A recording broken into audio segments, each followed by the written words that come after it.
Hello everyone, welcome to History with Irfan YouTube channel, and in this video I'm gonna talk about the European theater of war. So it will be a long video, so I will split it into 3 or 4 parts as I did in my article. So without wasting more time, let's get started.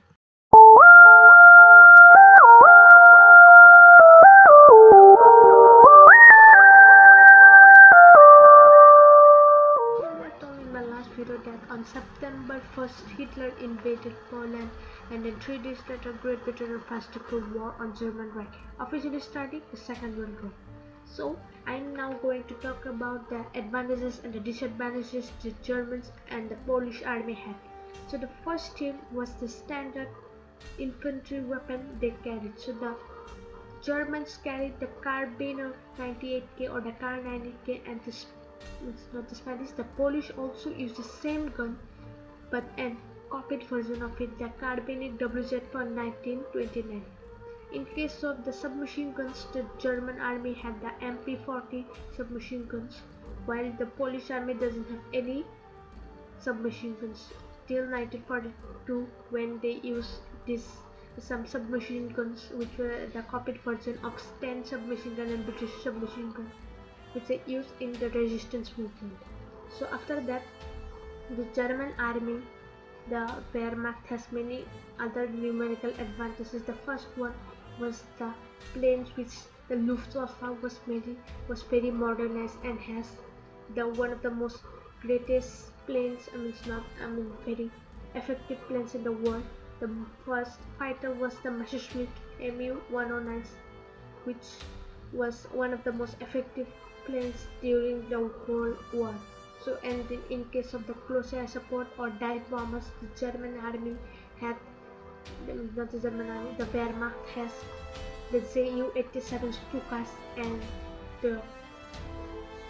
in case of the land weapons, they have the Panzer divisions, which they have light tanks, and also what we say, the medium tanks. But during the invasion of Poland, it doesn't have many medium tanks, but they have many light tanks, and they get more, and they also produce many tanks throughout the whole war. So after that, after 2 weeks of advance, the German army were at the gates of Warsaw on September 14th, where they put siege on Warsaw, and around 3 days later, on September 17th, Soviet Union invaded, as they have the Germans signed the Molotov-Ribbentrop Pact with them. So the Soviets claimed the eastern territories of Poland rightfully theirs, which was lost during the Bolshevik Revolution of 1917. So this was the also reason that the Soviets agreed to the German non-aggression pact, and they also signed it because they doesn't want the Germans to attack them. So after that, on September 27, 1939, Warsaw surrendered to Germany, which the Polish Field Marshal, whose name was Juliusz Rommel, which was the Field Marshal and the commanding officer of the Polish army, which was in Warsaw during the siege. The reasons were the Polish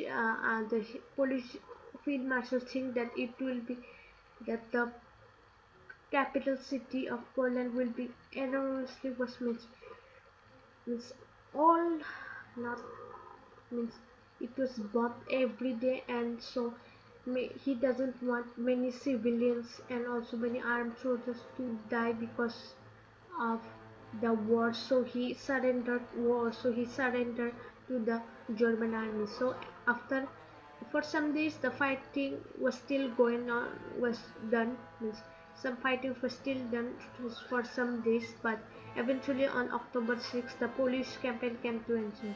After that, Poland remains in German occupation, which we all know that it stayed in German occupation for around 1945, when it was liberated by the Soviets when they were advancing towards east. Why I'm saying liberated, because the Allies and the Soviets were not at war, and the Allies didn't declare war on the Soviets because when they declared war on Germany, it was they think that Germany was most problem at the time and doesn't wanted to fight another war with the communists at the time. So after that, the Germans then start preparing for the invasion of France, which is known as the Operation Falcon.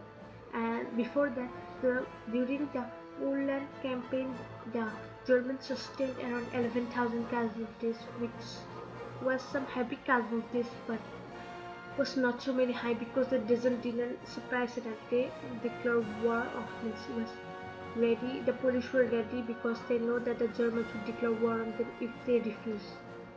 They know because when the Czechoslovakia that agreed to the German demands, Hitler still then invaded them. So Polish was pretty sure that Germany will invade either they give Danzig or not. So the Polish were already were prepared for the Germans that they will eventually one day they will attack them. So after that, on 16-17 February, an incident happened in North Channel. One German oil tanker, not oil tanker, but an oil tanker, its name was Altmark, was scuttled off the coast of Norway when it was escorted by a Norwegian vessel, while the crew was taken prisoner by the British. The reason, the thing was then that the Altmark was coming from North Atlantic and also carrying British prisoners of war, while it was coming through the Norwegian waters, through the Norwegian coast, because during the war, Norway was neutral at the starting of the war. So they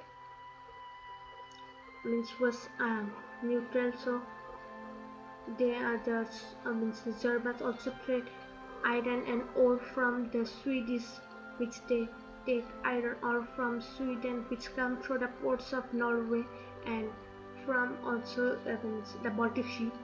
But it was the Altmark was scuttled because the British one tax for the cruiser force was sent to escort that ship, to sunk that ship, but it was escorted by Norwegian vessels. So the British crew came aboard the German ship and then assault it and take the Germans as prisoners and also take the British soldiers out of the German, and then the brave Germans then sunk it with some bombs and stuff. So after that, Hitler was very angry about this, and so he said to his generals and all the field marshals to start preparing for the invasion of Norway and Denmark. Denmark because they want to take control of the straits which go through that Baltic Sea, and also if they take Norway, it will be very helpful because they can easily take Swedish iron ore. They can trade Swedish iron ore and take it easily from Norway, Denmark to their homeland, because iron ore was very crucial because of their production of tanks and planes. So after that, the operation was codenamed as Operation Weserberg, where it was conducted by naval landing. So the Kriegsmarine, the German Navy, was needed. So on April 9th, 1940, the operation was launched. The surprise was achieved in all the ports except the capital Oslo, which was the Oslo was defended by many forts in the Oslo. The Oslo has a river which to go to their capital Oslo. There is a little bit of a river type, and it's not a big river but some like of a river type which come from the North Sea to their forts. So they have some forts protected in.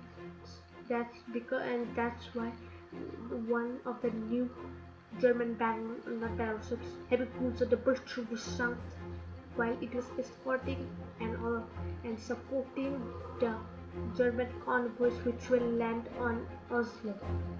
And they but because it was not success, and also one another heavy cruiser, the Gusto was heavy cruiser Gusto was also damaged. So after that, two German battleships, the Scharnhorst and Gniza, while they were returning back and from Norway when they were given the task to escort the German convoys which was going to land on northern Norway.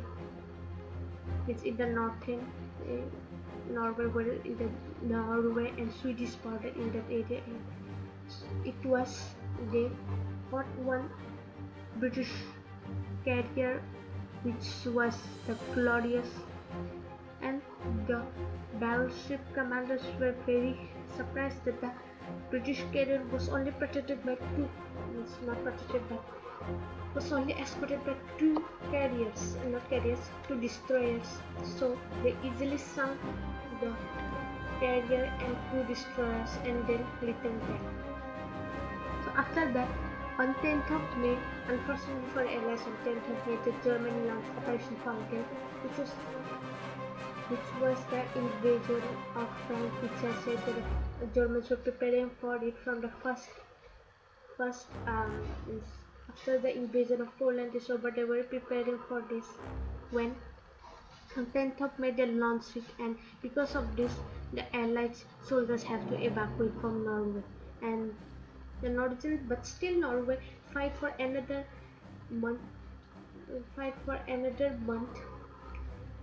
bravely with the Germans, but as we all know, the Norwegians were outnumbered and outgunned by the Germans, and because of this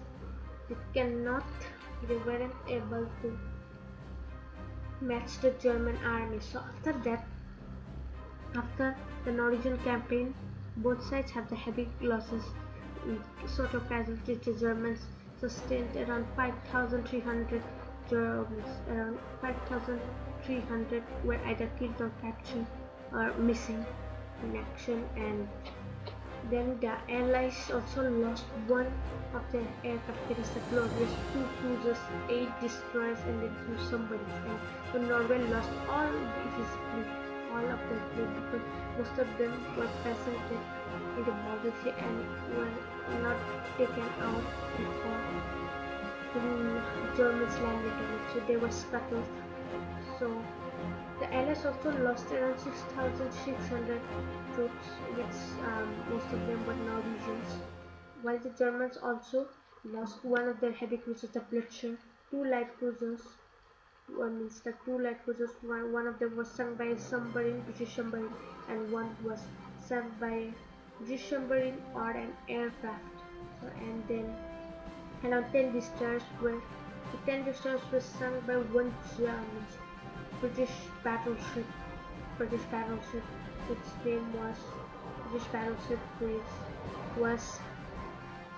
dated one of the ports in Norway, over Norway's still ports which were taken by the Germans. They raided them and caught some German destroyers and submarines and sunk it. So after that, and also 2 submarines. So after that, the Germans then launched the Operation Falcon on 10th of May, as I said. When then for today's class, we enjoyed the video, make sure to leave a like on the video. Subscribe to this channel for more informative videos like this.